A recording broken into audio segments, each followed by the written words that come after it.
जय हिंद बच्चों। Welcome to Rouse career institute. तो फिजिक्स लेक्चर की आज इस सीरीज में हम बात करेंगे चार्ज से आगे का कॉन्सेप्ट।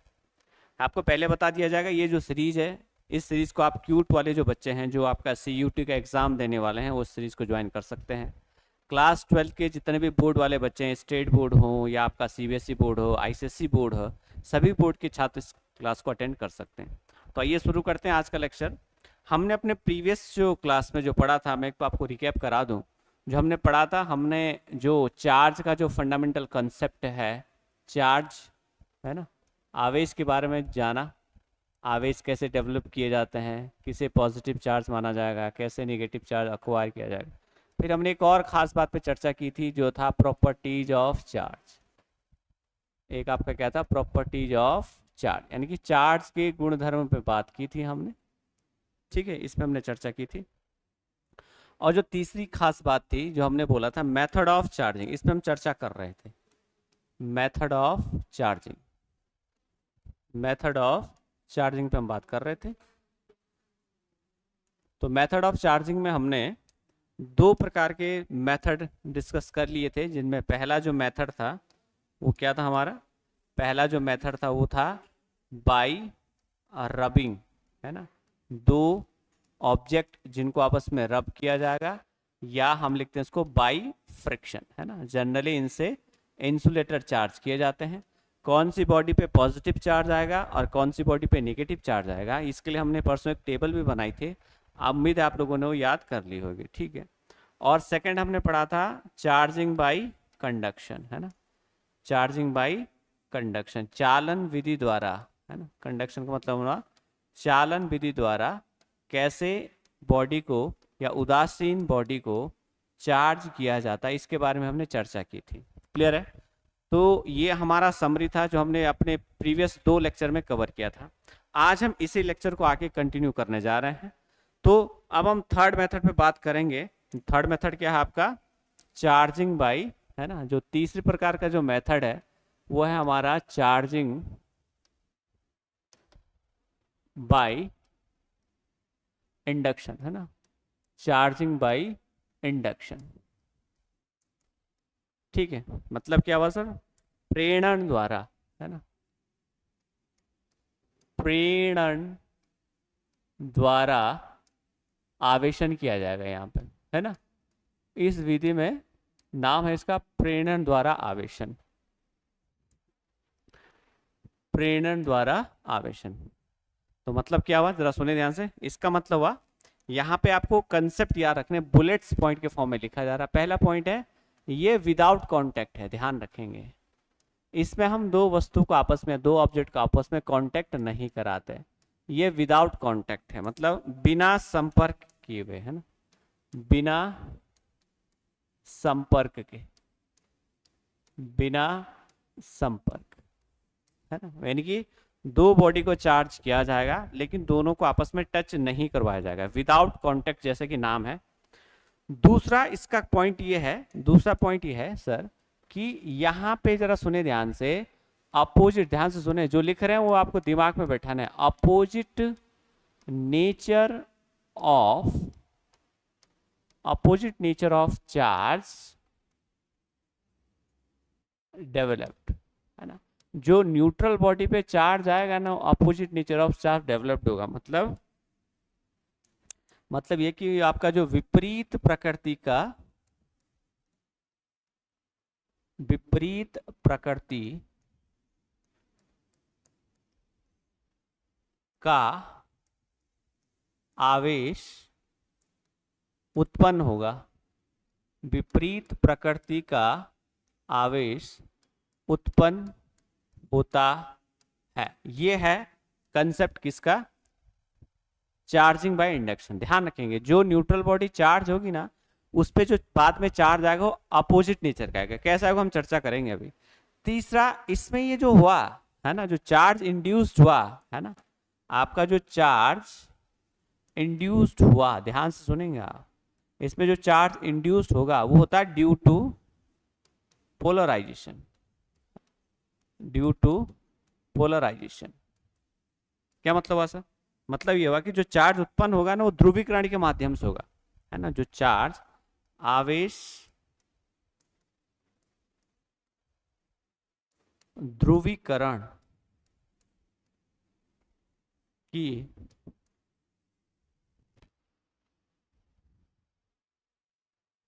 ध्रुवीकरण के प्रभाव से ध्रुवीकरण के प्रभाव से उत्पन्न होता है। ठीक है, उत्पन्न होता है। ठीक है, ये 3 पॉइंट आपको याद रखने हैं, ध्यान रखेंगे। पहला क्या है सर, विदाउट कांटेक्ट होगा, दो बॉडी को चार्ज किएगा बिना किसी संपर्क के। दूसरी बात, यहाँ पे जो न्यूट्रल बॉडी जिसको आप चार्ज करना चाह रहे हैं उस पे अपोजिट नेचर ऑफ चार्ज उत्पन्न हो जाएगा, डेवलप्ड हो जाएगा। यानी कि अगर आप उसके नजदीक पॉजिटिव को ला रहे हैं तो न्यूट्रल बॉडी निगेटिव चार्ज हो जाएगा, और यदि आप न्यूट्रल बॉडी के नजदीक निगेटिव को ला रहे हैं तो पॉजिटिव चार्ज हो जाएगा। तीसरी बात, ये जो हुआ कि भाई opposite nature of charge developed हो रहा है, इस प्रक्रिया को बोलते हैं पोलराइजेशन। इसे क्या बोलते हैं सर, इसे बोला जाता है पोलराइजेशन, जिसका मतलब होता है ध्रुवीकरण होता है। समझ के बात, अब जरा समझते हैं इसको बाय प्रैक्टिकल करके कि ऐसा कैसे हुआ। इन तीनों का हम समझते हैं ऐसा कैसे हुआ, हम आगे वाली स्लाइड में चर्चा करेंगे। ठीक है, ये आप नोट कर लीजिए जिसको नोट करना हो। ठीक है, नोट कर लिया आप लोगों ने, गुड। अब जरा देखिए ध्यान से, यहाँ देखिए आप लोग, लेट से मेरे पास एक बॉडी है, जरा देखिए ध्यान से, ये कोई बॉडी है बेटा, हम यहाँ प्रैक्टिकल करने जा रहा हूँ। ये कोई बॉडी है ना, और ये बॉडी अभी न्यूट्रल बॉडी है। ध्यान से सुने, न्यूट्रल का मतलब हुआ ये उदासीन है। ये कैसे है सर, ये उदासीन है, ये काफी उदास है, ये उदासीन बॉडी है। ठीक है, ध्यान रखेंगे आप, ये उदासीन बॉडी। अब मैं क्या कर रहा हूँ, इस सपोज करो मैंने एक रॉड है, एक रॉड है, ये रॉड पे जो पहले से चार्ज है ये पॉजिटिव चार्ज रॉड है। कैसे चार्ज रॉड है, इस पे ये पॉजिटिव चार्ज रॉड है। ठीक है, ये इस पे पॉजिटिव चार्ज है। अब आप देखिए ध्यान से, इस पे ये पूरा पॉजिटिव चार्ज है। ठीक है, अब होगा क्या, जैसे ही आप इसके नजदीक इस न्यूट्रल बॉडी को लाएंगे तो क्या होगा, सोचो क्या होगा। सोच लिया, गुड, बहुत सही सोचा। इस पे जो जितने सारे इलेक्ट्रॉन हैं वो एक तरफ आ जाएंगे सर। अगर इलेक्ट्रॉन एक तरफ आ गए तो ऑब्वियस बात है प्लस वाले कहाँ चले जाएंगे, एक दूसरी तरफ चले जाएंगे। ये वाली प्रक्रिया ही समझ में, ये पहला स्टेप है। समझ गए बात आप, जैसे ही आप किसी न्यूट्रल बॉडी के नजदीक में एक पॉजिटिव चार्ज रॉड को ले आ रहे हैं तो हो क्या रहा, ड्यू टू पोलराइजेशन, यहाँ पे जो प्रोसेस हुई, इस पहली प्रोसेस में क्या हुआ, ड्यू टू पोलराइजेशन, है ना, इसी को बोलते हैं कि भाई टीम अप हो गई। माइनस माइनस वाले एक तरफ आ गए और प्लस प्लस वाले एक तरफ आ गए, इसी को बोलते हैं टीम अप होना, है ना, इसी को बोलते हैं टीम अप होना, कि भाई हाँ ध्रुवीकरण हो गया यहाँ पे। ठीक है, एक तरफ माइनस वाले आ गए, दूसरी तरफ प्लस वाले आ गए। ठीक, ये था पहला स्टेप। दूसरा, अब क्या होगा जरा देखिए ध्यान से, अगेन ये रॉड मैंने यहीं पे रखी है, ये वाली रॉड यहाँ पे है, इस पे आपका प्लस चार्ज है। ठीक है, और मैंने बॉडी को, ये जो बॉडी है इस पे हमने देखा कि एक तरफ आपके क्या आ गया, माइनस आ गया, एक तरफ आपके क्या आ गया, प्लस आ गया। मैं क्या कर रहा हूँ, इस बॉडी को क्या करते हैं, इस बॉडी को ग्राउंड से कनेक्ट कर देते हैं। ग्राउंड से इसको क्या कर दिया, कनेक्ट कर दिया। अब आप देखिए ध्यान से, जैसे ही आप इसकी अर्थिंग कर लेते हैं, है ना, इसको हमने अर्थिंग दे दी, किसी वायर से इसको कनेक्ट कर लिया, अर्थिंग कर ली हमने इसकी, तो क्या होगा, अर्थ क्या, ओशन ऑफ इलेक्ट्रॉन है, इसका पोटेंशियल मतलब समझ रहे हो, इसके पास बहुत सारा इलेक्ट्रॉन है, बहुत ही ज्यादा। तो क्या करेगा, उस पॉजिटिव को क्या कर देगा, न्यूट्रलाइज कर देगा। तो तीसरा जो स्टेप हो, दूसरे स्टेप में ये क्या, तीसरे स्टेप में आप क्या देखेंगे कि ये रॉड अगेन वही है ना, ये प्लस, ये प्लस, ये प्लस, ये प्लस, ये प्लस, ये प्लस, और जो बॉडी है वो अब क्या हो गया, उस अर्थ की वजह से, ग्राउंड में कांटेक्ट करने की वजह से उसने उसको न्यूट्रलाइज करके अब यहाँ पे क्या माइनस माइनस बचा। चौथे स्टेप हम क्या करेंगे, रॉड को हटा देंगे, अब हमारे पास केवल ये बॉडी बचेगी। अब ये जो निगेटिव चार्ज है पूरे बॉडी पे क्या हो जाएगा, इक्वली डिस्ट्रीब्यूट हो जाएगा, क्योंकि चार्ज रिसाइड ऑन सरफेस। तो जो पूरा निगेटिव चार्ज है पूरे बॉडी पे आ जाएगा, डिस्ट्रीब्यूट हो जाएगा। ध्यान रखेंगे, यहाँ पे लिख दे रहे हैं कि जो चार्ज की खास प्रकार की प्रॉपर्टी है बेटा, note, charge reside on surface. Charge हमेशा सतह पे रहता है ना, चार्ज कहां रहेगा, आवेश हमेशा सतह पर वितरित होता है। ठीक है, कोई भी बॉडी होगी चार्ज हमेशा सरफेस पे आ जाएगा, अंदर चार्ज नहीं रहेगा, सरफेस पे चार्ज रहेगा, ठीक है। तो उसी की वजह से बॉडी क्या हो गया आपकी निगेटिव चार्ज होगा। सेम प्रोसीजर अगर हम ऐसा करते कि यहाँ पे नेगेटिव लाते तो ये क्या हो जाती है आपकी पॉजिटिव चार्ज होती है। इसलिए बोला अगर आपने इसको धनात्मक दिया है तो फाइनली बॉडी कैसे चार्ज हो जाएगी सर, ये बॉडी आपकी हो गई नेगेटिव चार्ज हो गई। बॉडी कैसी हो गई आपकी नेगेटिव चार्ज हो गई, क्योंकि बॉडी को जो हमने आवेश दिया वो ऋणात्मक हो गया। हमने धनात्मक रॉड लाई थी जिसकी वजह से इसमें क्या हो गया ऋणात्मक आवेश उत्पन्न हो जाएगा। तो ये मेथड आपका इंडक्शन वाला मेथड। क्लियर है बात आपको?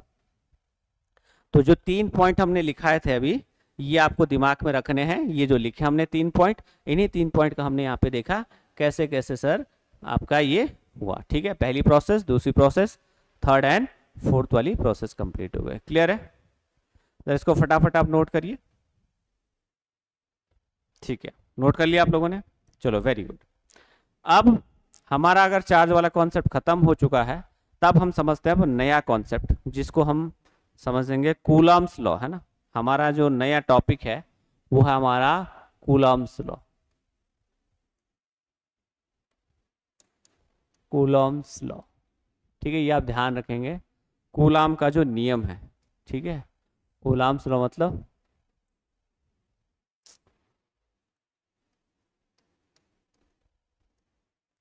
कूलाम का नियम, ठीक है जी, कूलाम का नियम।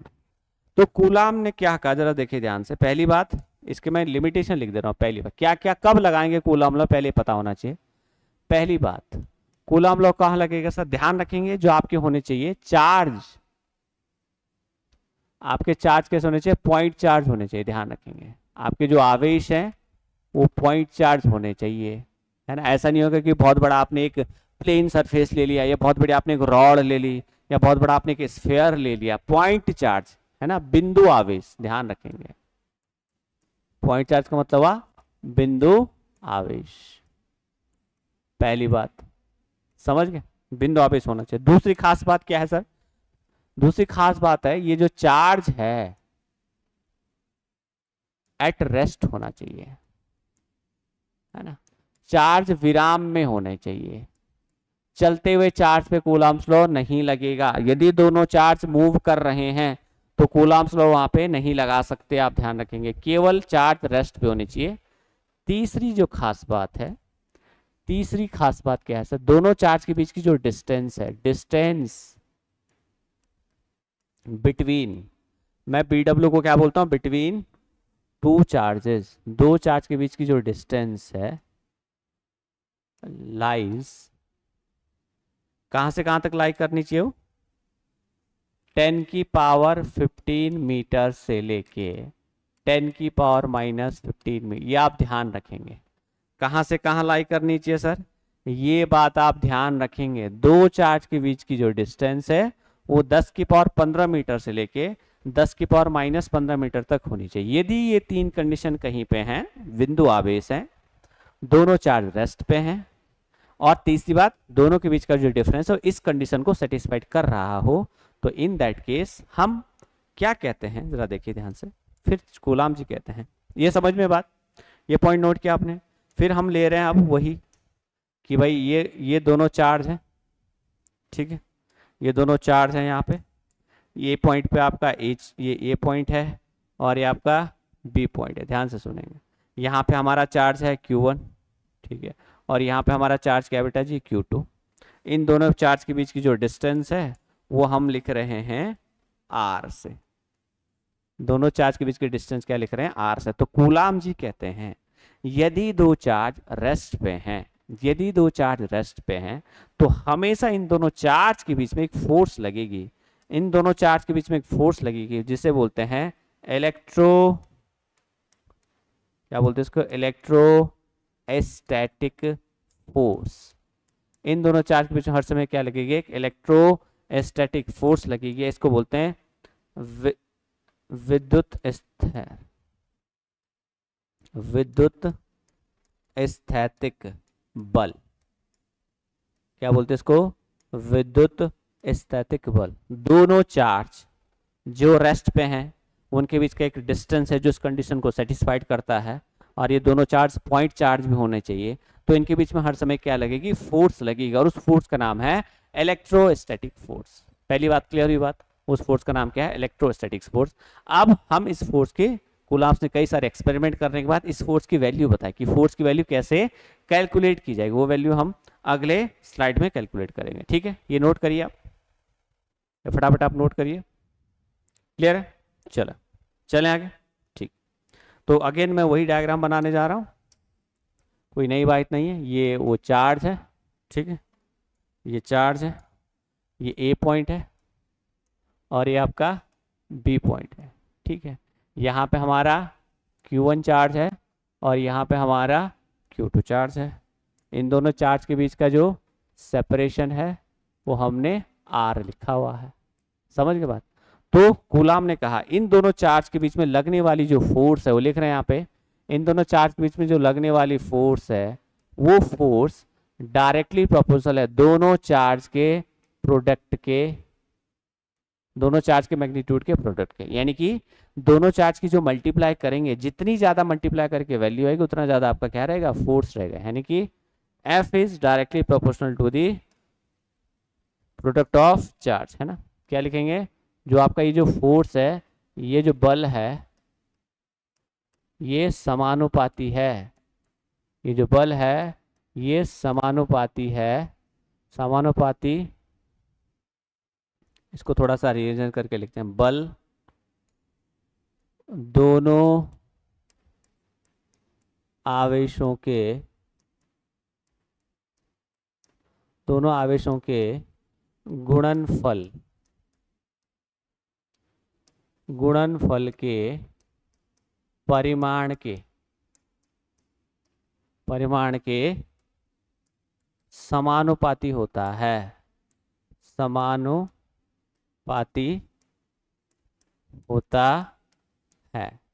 समझ गए कि F is directly proportional to the Q1 Q2, यानी कि जो जितना ज्यादा है इन दोनों चार्ज की मल्टीप्लाई करके वैल्यू आएगी उतना ज्यादा आपका क्या रहेगा, फोर्स आएगा। दूसरी खास बात बोला, जो F है वो इनवर्सली प्रोपोर्शनल होगी इन दोनों के बीच की जो डिस्टेंस है उसके स्क्वायर का, inversely proportional to the distance between the two charges, है ना, उसके क्या रहेगा, इनवर्सली प्रोपोर्शनल रहेगा। जितनी ज्यादा डिस्टेंस होगी उतना कम आपका क्या रहेगा, फोर्स रहेगा। यानी कि ये जो बल है, बल दूरी के वर्ग के, बल दूरी के वर्ग के व्युत्त क्रमानुपाती, व्युत्त क्रमानुपाती होता है। दोनों चार्ज के बीच की जो डिस्टेंस है, जितनी ज्यादा डिस्टेंस होगी उतना कम फोर्स होगा, और आप अगर उसको कैलकुलेट करना चाहते हैं तो आपको ये रिलेशन याद रखना पड़ेगा। और कहीं पे भी अगर फोर्स या कोई फिजिकल क्वांटिटी डिस्टेंस के साथ कैसे वेरी कर रही है, कुछ इस प्रकार से वेरी करिए कि physical quantity inversely proportional to the inversely proportional square of the distance, तो इसको बोलते हैं, ये ध्यान रखेंगे, इसको बोलते हैं इनवर्स स्क्वायर लॉ। ध्यान रखेंगे, क्या बोलेंगे इसको, इनवर्स स्क्वायर लॉ बोला जाएगा। क्या Coulomb's law inverse square law को फॉलो करेगा, तो आंसर होगा यस, क्योंकि ये इस रिलेशन को सेटिस्फाइड करता है। समझ गए बात? तो दो चीजें ध्यान रखनी, Q1 Q2 के डायरेक्टली प्रोपोर्शनल है, और दूसरी बात डिस्टेंस के स्क्वायर के इनवर्सली प्रोपोर्शनल होता है। अब जब दोनों को समराइज किया जाएगा, है ना, समराइज कहाँ कह रहे हैं हम, तो सा इसको शॉर्ट करते हैं। तो जब समराइज करके लिखी गई वैल्यू, ध्यान से सुनेंगे, तो बोला कि जो F है, ये मैग्नीट्यूड की बात हो रही, ठीक है, F है वो लिखा is equal to K Q1 Q2 upon में R स्क्वायर। ये आपको दिमाग में बैठा लेना है कि अगर दो चार्ज हैं उनके बीच का सेपरेशन R है, तो उनके बीच में लगने वाली जो फोर्स है वो होगी K Q1 Q2 अपॉन में R स्क्वायर।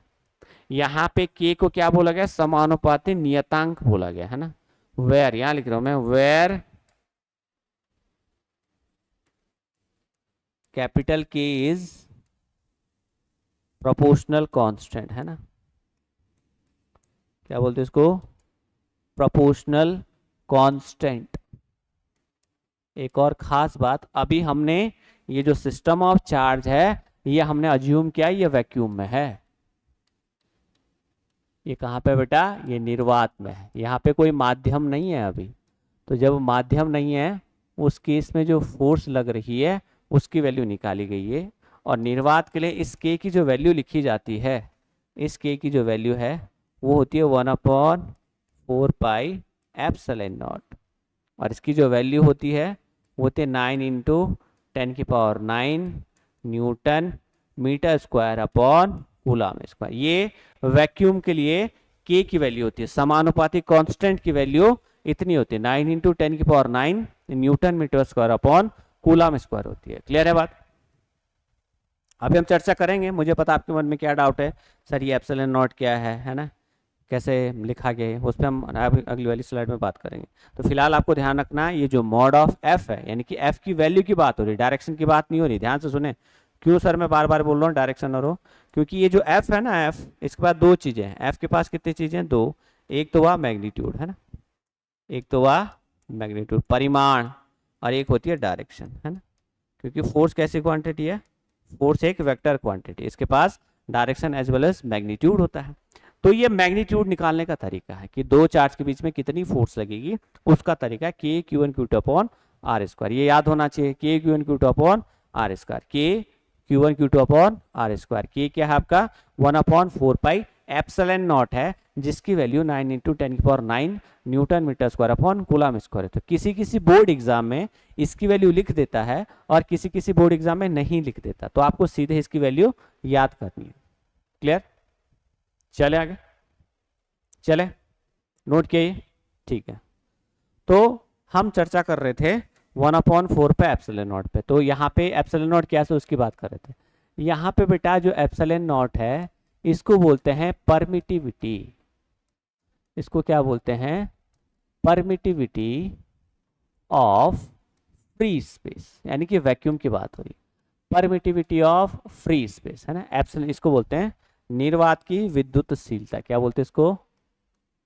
निर्वात, यानी कि जहां पे माध्यम ही नहीं है तो वहां की निर्वात की विद्युतशीलता, निर्वात की विद्युतशीलता। समझ में बात? अब क्या होता है निर्वात की विद्युतशीलता, वो जानने से पहले हमें थोड़ा परमिटिविटी जान लेना चाहिए, है ना, कि ये वर्ड परमिटिविटी है क्या। परमिटिविटी है ना, यानी कि विद्युतशीलता क्या है सर? विद्युतशीलता क्या है सर? जिसको हम एप्सिलॉन से रिप्रेजेंट करते हैं। इसको किससे रिप्रेजेंट किया जाता है? इसको एप्सिलॉन से रिप्रेजेंट किया जाता है। समझ गए? तो क्या मतलब हुआ विद्युतशीलता का? इसको आप ऐसा समझो, पहली बात ये क्या है? एक प्रॉपर्टी है, बात ध्यान रखें, ये क्या है? एक प्रॉपर्टी है। किसकी? प्रॉपर्टी ऑफ मीडियम, माध्यम की, एक माध्यम का एक गुण है ये एक प्रॉपर्टी ऑफ मीडियम है ना, माध्यम का एक गुण है जो ये बोलता है उस मीडियम में चार्ज कैसे रिस्पॉन्स करते हैं।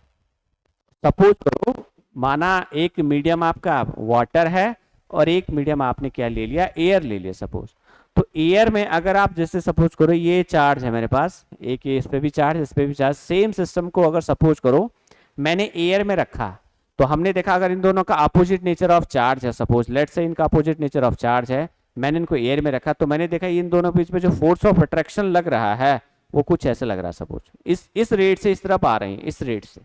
और जैसे मैंने इनको सेम सिस्टम जब मैं कह रहा हूं, यानी कि चार्ज की वैल्यू सेम है और इनके बीच का सेपरेशन भी सेम है, बट मैं मीडियम चेंज कर रहा हूं। सेम सिस्टम को उठा के मैंने पानी में रखा एंड जब मैंने ऑब्जर्व किया तो मैंने देखा ये थोड़ा सा इनके बीच का अट्रैक्शन तो हो रहा है, लेकिन उस रेट से अट्रैक्शन नहीं है। मैंने देखा जब एयर में था तो अट्रैक्शन इस प्रकार से था, सेम सिस्टम को जब मैंने पानी में रखा तो अट्रैक्शन तो हो रहा है लेकिन कुछ आराम से हो रहा, रेट कम हो गया, बहुत तेजी से जो पहले आ रहे थे अब उतनी तेजी से नहीं आ रहे हैं। इट मीन्स क्या हुआ? इसका मतलब ये हुआ कि आपके बीच में जो कूलम, जो आपका कहते हैं कि जो इन दोनों चार्ज के बीच में जो फोर्स है, इन दोनों चार्ज के बीच में जो फोर्स है वो तो चार्ज की वैल्यू पे डिपेंड करेगा ही, डिस्टेंस पे भी डिपेंड करेगा, but it also depends on the medium. आसपास का मीडियम कैसे हैं, किस मीडियम में दोनों चार्ज हैं, इनके बीच में लगने वाला जो फोर्स है कहीं ना कहीं इस बात पे भी डिपेंड कर रहा है। तो वो जो मीडियम बताएगा भाई किस मीडियम में कितनी फोर्स लगेगी, उसको एक पैरामीटर से तो निकालेंगे कि अगर भाई वैल्यू असाइन करनी कि इस मीडियम में कितनी वैल्यू आएगी या किसी और मीडियम में कितनी वैल्यू आएगी, उस मीडियम के बारे में जो खास बात पता लगती है वो लगती है किससे, परमिटिविटी से। किससे पता लगती है, परमिटिविटी से पता लगती है। हाँ भाई इस मीडियम में चार्ज कैसे रिस्पॉन्स करेगा, है ना। तो क्या है प्रॉपर्टी ऑफ मीडियम, जो ये बताती है हाउ चार्जेस feel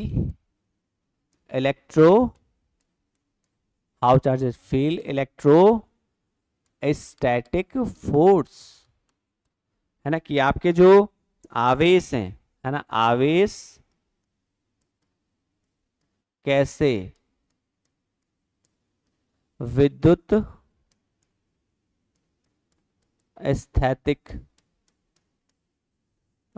स्थैतिक बल को अनुभव करते हैं।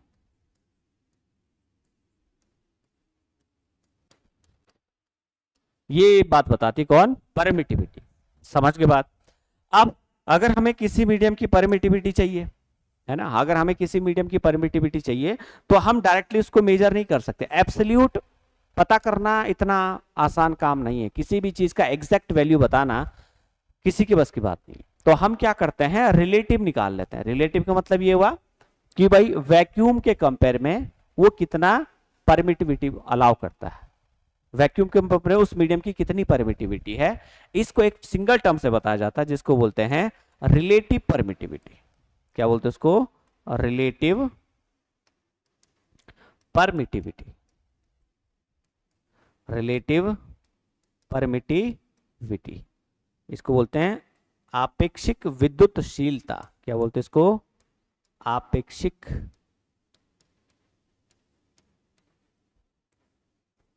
विद्युतशीलता।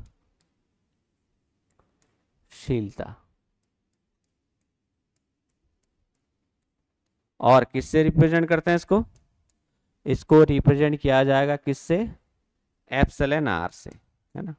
किससे किया जाएगा, एप्सिलॉन आर से। ठीक है, समझा। तो हमें यही निकालना होता है कि भाई अगर किसी मीडियम की ये पता हमें होती है, किसी मीडियम की हमें रिलेटिव परमिटिविटी पता होती है, और फिर हम उसके माध्यम से क्या निकाल लेते हैं, permittivity of medium find out कर लेते हैं। कैसे निकलता है, इसका फॉर्मूला क्या है, तो सर इसका फॉर्मूला है epsilon r equal to permittivity of medium divided by permittivity of free space. ये आपको याद करना सर, उस मीडियम की परमिटिविटी को डिवाइड कर देंगे किसकी, परमिटिविटी ऑफ फ्री स्पेस से। ये आपको दिख रहा ना सबको। तो एप्सिलॉन आर इक्वल टू होता है एप्सिलॉन एम अपॉन में एप्सिलॉन नॉट। इस प्रकार से हम निकाल लेते हैं। तो निकालेंगे कैसे, बस अब हमको बस थोड़ा सा मैथमेटिकल टूल अप्लाई करना है। यहां से अगर हम लिखेंगे एप्सिलॉन एम तो क्या लिख देंगे, epsilon naught into epsilon r. भाई यही बस, जहां जहां पे हमें परमिटिविटी ऑफ मीडियम चाहिए होगा वहां वहां पे हम क्या रख देंगे, फ्री स्पेस की परमिटिविटी रख देंगे और रिलेटिव परमिटिविटी रख देंगे मीडियम की। क्या ये बात समझ में है आप, यहां तक किसी को दिक्कत है तो बोलिए आप। उम्मीद है आपको ये समझ आ गया होगा। ठीक है, स्क्रीनशॉट लेना चाह रहे हैं तो आप ले सकते हैं। फिर मैं नेक्स्ट स्लाइड ऑन कर रहा हूं। अब जरा एक बात देखिए, दो तीन चीजें हमें याद रखनी। ये जो रिलेटिव परमिटिविटी है, ये जो रिलेटिव परमिटिविटी है, दो तीन मीडियम की हमें थोड़ा सा याद रखनी। किस किस की सर, जैसे हमने एयर की रिलेटिव परमिटिविटी अगर आपसे भूली जाएगी तो एयर की लगभग 1 होती है, 1 पॉइंट समथिंग होती है। हम कैलकुलेशन के लिए उसको 1 रखते हैं। ठीक है, फिर दूसरा कौन सा माध्यम है, दूसरा है सर वाटर। वाटर के लिए रिलेटिव परमिटिविटी 80 होती है, याद करना है। तीसरा कौन सा सर, तीसरा हमारे पास हो गया सर आपका मेटल, है ना, मेटल। और मेटल के लिए रिलेटिव परमिटिविटी इन्फिनिटी होती है। फिलहाल आपको ये तीन चीजें याद रखनी है कि एप्सिलॉन आर एयर के लिए 1 होता है, एप्सिलॉन आर वाटर के लिए 80 होता है, और एप्सिलॉन आर मेटल के लिए इन्फिनिटी होता है। अब जरा आप समझिए मैं क्या आपको समझाना चाह रहा हूँ, जरा यहाँ देखिए ध्यान से। मैं अगेन एक सेट ऑफ चार्ज ले रहा हूँ, है ना, ये मैंने एक सेट ऑफ चार्ज लिया बेटा। ठीक है, और इसका मैं नेमिंग कर देता हूँ।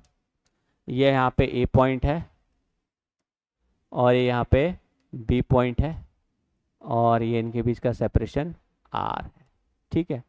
और अभी ये मैंने माना ये एयर में है, ठीक है। और ये आपका यहाँ पे क्या है, Q1 है और ये यहाँ पे आपका Q2 है। समझ गया बात। अब सेम सेटअप चार्ज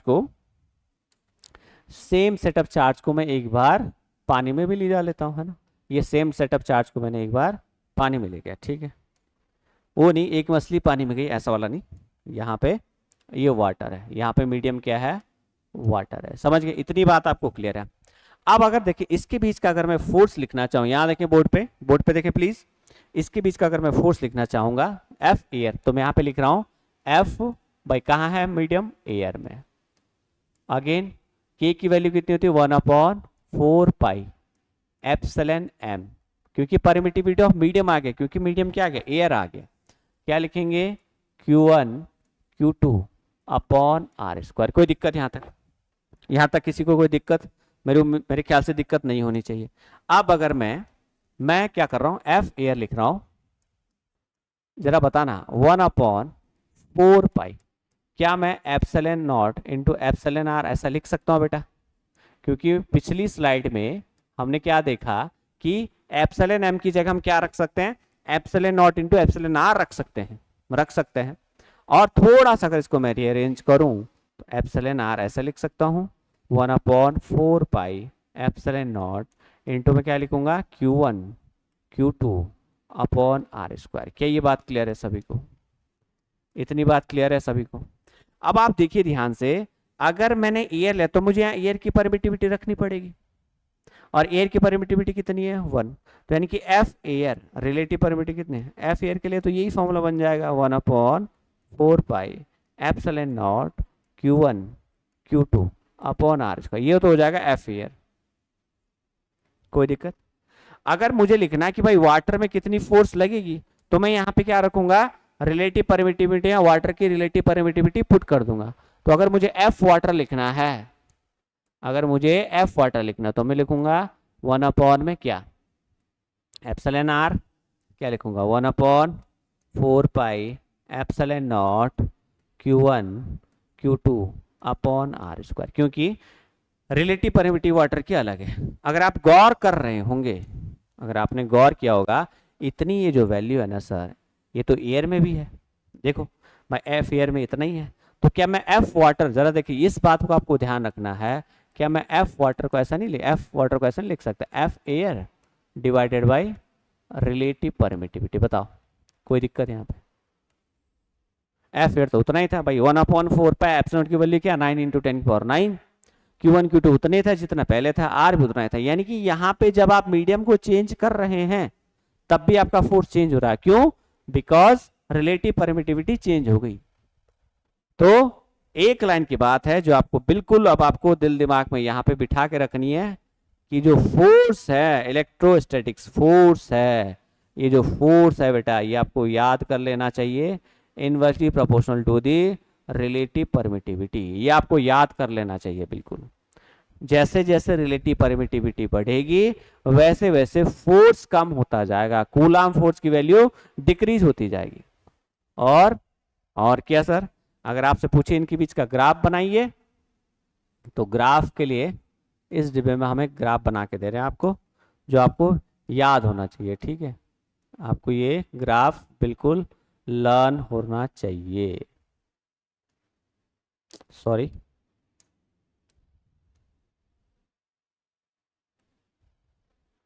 ठीक है जी, कॉपी करेंगे, इसको टर्न कर लेंगे।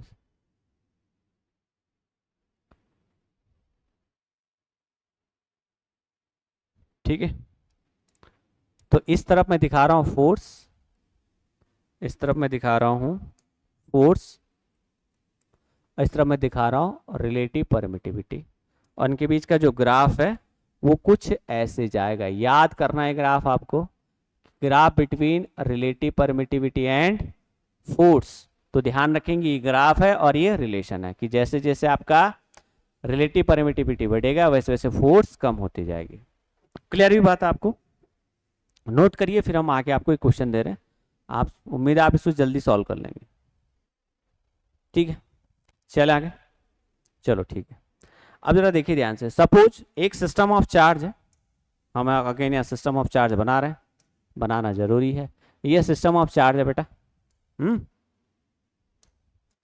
ये आपका ए पॉइंट है, यहाँ पे एक चार्ज है Q1, ये आपका बी पॉइंट है, यहाँ पे एक चार्ज है Q2, इनके बीच का सेपरेशन हमने रख लिया R, इनके बीच का सेपरेशन हमने R रख लिया। अब सेम सेटअप देखो ध्यान से, मैंने क्या किया, एक बार इस सिस्टम ऑफ चार्ज को रखा वैक्यूम में, ठीक है, एक बार मैंने रखा इसको एयर में, एक बार हमने रखा इसको वाटर में, सेम सिस्टम ऑफ चार्ज। और लेट से जब हमने एयर में रखा तो उस केस में जो फोर्स लग रही है उसको मैंने बोला FB, जब हमने एयर में रखा तो उसको हमने बोला F एयर, और जब वाटर में हुआ तो हमने उसको बोला FW। समझ गए बात? आपको FB, F एयर, FW को असेंडिंग ऑर्डर में लगाना है। कौन से ऑर्डर में लगाना है? असेंडिंग ऑर्डर में लगाना है। समझ गए? चलो फटाफट लगाओ। असेंडिंग ऑर्डर मतलब पहले सबसे कम फोर्स किस मीडियम में लगेगी, उससे ज्यादा कौन से मीडियम में लगेगी, एंड देन सबसे ज्यादा कौन से मीडियम, तीनों मीडियम आपके पास है, सेम सिस्टम ऑफ चार्ज है। तो अगेन क्या करेंगे भाई, देखो सिस्टम ऑफ चार्ज है तो Q1 Q2 की वैल्यू कांस्टेंट रहेगी, R आपका कांस्टेंट रहेगा, 1/4 पाई एप्सिलॉन नॉट क्या रहेगा, कांस्टेंट। तो केवल और केवल क्या चेंज होगा सर, यहाँ पे हमें वही कॉन्सेप्ट काम आएगा, कौन सा कॉन्सेप्ट, यस बिल्कुल सही सोचा आपने, F inversely proportional to the relative permittivity. ये वाली चीज अगर आपके दिमाग में है, in that case you can solve the question. अब जिसका रिलेटिव परमिटिविटी ज्यादा होगा वहां पे फोर्स कम होगी, तो ये तीनों मीडियम में रिलेटिव परमिटिविटी वाटर की सबसे ज्यादा है, फिर थोड़ी सी कम एयर की बहुत कम है, 1 पॉइंट समथिंग है, और वैक्यूम की कितनी होती है 1। तो यानी कि सबसे कम फोर्स जहां लगेगी वो लगेगी F वाटर, फिर F एयर, फिर F एयर, और फिर लगेगी F वैक्यूम। ये कुछ ऑर्डर होगा। कभी कभी इसी क्वेश्चन को ऐसे फ्रेम कर देगा, बोलेगा देखो ये पहला कि दूसरा बोलेगा बताओ F water upon F air का रेशियो कितना आएगा। अगर आपको इसका आंसर करना होगा तो आप ऐसे कर सकते हैं, बाय F वाटर कम होगा as compared to F air, तो इन दैट केस ये जो वैल्यू होगी ये ग्रेड लेस देन 1 आ सकती है। यही तो आएगी भाई, अगर न्यूमरेटर आपका छोटा है डिनोमिनेटर बड़ा है तो वैल्यू क्या आएगी, लेस देन 1 आएगी। इसी का वाइस वर्सा आपसे पूछे अगर कि बताओ F एयर, अगर माना ऐसा पूछे F एयर अपॉन में F वाटर, तो वैल्यू क्या आएगी, ग्रेटर देन 1 आएगी। ये ऐसा आपसे पूछ सकता है, इस फॉर्मेट में आपसे पूछ सकता है, क्वेश्चन पूछ रखे हैं कई बार, इसलिए आपसे कह रहे हैं। समझ के बात? तो रिलेटिव परमिटिविटी के कॉन्सेप्ट पे ये क्वेश्चन आपसे सॉल्व किया जा सकता है। कोई दिक्कत यहाँ तक? किसी को कोई दिक्कत? हो जाएगा सॉल्व। चलो चले आगे, चलो नेक्स्ट। अब अगेन मैं ले रहा हूं एक सिस्टम ऑफ चार्ज, ये मैंने एक सिस्टम ऑफ चार्ज लिया। सर बार बार आप सिस्टम ऑफ चार्ज कह रहे हो, बनाना पड़ेगा बेटा, क्योंकि पूरा जो कॉन्सेप्ट है उसी पे बेस्ड है। ये ए पॉइंट है और ये बी पॉइंट है, ठीक है। ये आपका Q1 चार्ज यहाँ पे है और ये आपका बेटा Q2 चार्ज यहाँ पे। समझ के बात आपको? इनके बीच का डिस्टेंस हमने बोला R है।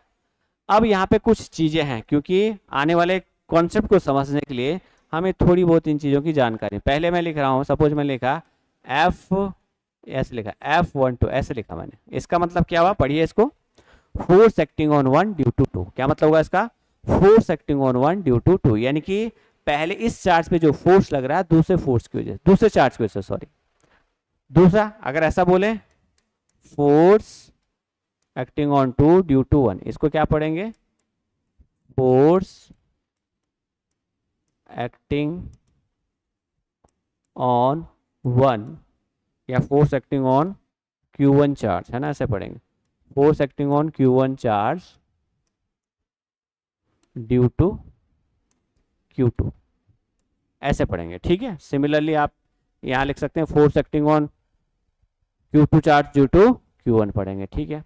दूसरा आपको दिख सकते हैं, आगे दिखेंगे, जैसे हमने लिखा R21, है ना, इसका मतलब हुआ R2 वेक्टर में से हमें R1 वेक्टर माइनस करना है। अगर ऐसा लिखा R21 या ऐसा लिखा हो अगर पोजीशन वेक्टर R12, इसका मतलब हुआ R1 वेक्टर में से हमें R2 वेक्टर माइनस करना है। समझे? एक और देखेगा हमें आगे, अभी यूनिट वेक्टर देखेगा, ध्यान से सुने आप। जैसे हमने कहीं लिखा आर कैप, है ना, इसका मतलब आप पोजीशन वेक्टर का यूनिट वेक्टर निकालना है। तो यूनिट वेक्टर क्या होता है, इकाई सदिश क्या होता है सर, इकाई सदिश क्या होता है, इसकी खास बात क्या है सर, इसके पास इकाई सदिश का जो मैग्नीट्यूड होता है ना, इसका मैग्नीट्यूड कितना होता है, मैग्नीट्यूड 1 होता है। आपको ध्यान रखना है, कभी भी आपको यूनिट वेक्टर दिया हो तो उसका मैग्नीट्यूड कितना होगा, 1 होगा। निकालेंगे कैसे सर यूनिट वेक्टर को, तो यूनिट वेक्टर निकालने का फॉर्मूला क्या, आप वो यूनिट वेक्टर लिखेंगे, आपको वो वेक्टर लिखना है और उस वेक्टर को उसके मैग्नीट्यूड से डिवाइड कर देना, तो आपको उस वेक्टर का यूनिट वेक्टर मिल जाएगा। आर कैप बराबर आर वेक्टर अपॉन में मॉड ऑफ आर। कुछ समझ नहीं आया सर, देखो जिनका बेसिक थोड़ा सा डाउन है उनको थोड़ी दिक्कत आ सकती है, लेकिन वेक्टर पढ़ा है 11th क्लास में उनके लिए तो बहुत मजाक की बात होगी। चलो एक क्वेश्चन इसका इस पे करके तब हम आगे बढ़ते हैं, ठीक। लेट्स से यहाँ पे मैं उन बच्चों के लिए जिनको ये समझ नहीं आया कि कैसे निकालेंगे यूनिट वेक्टर, मैं एग्जांपल से देखे सपोज करो मेरे पास एक वेक्टर है 2i cap plus 3j cap plus 2k cap. आपसे बोला गया फाइंड यूनिट वेक्टर, है ना, इकाई सदिश निकालिए। आपसे बोला गया फाइंड ए कैप, इकाई सदिश निकालने को बोला गया। तो हमें क्या करना, फॉर्मूला लिखवाया था अभी जस्ट क्या होता है सर, यूनिट वेक्टर होता है A cap equal to vector divided by mod of that vector.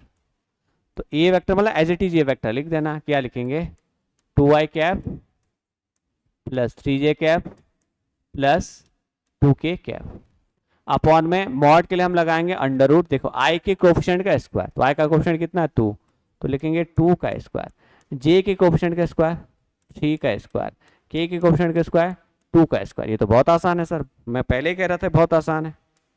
तो कितना हो जाएगा 2i cap plus 3j cap plus 2k cap, और ये आ जाएगा रूट ओवर कितना होगा 4 और 4 8 और 9 कितना होगा सर 17।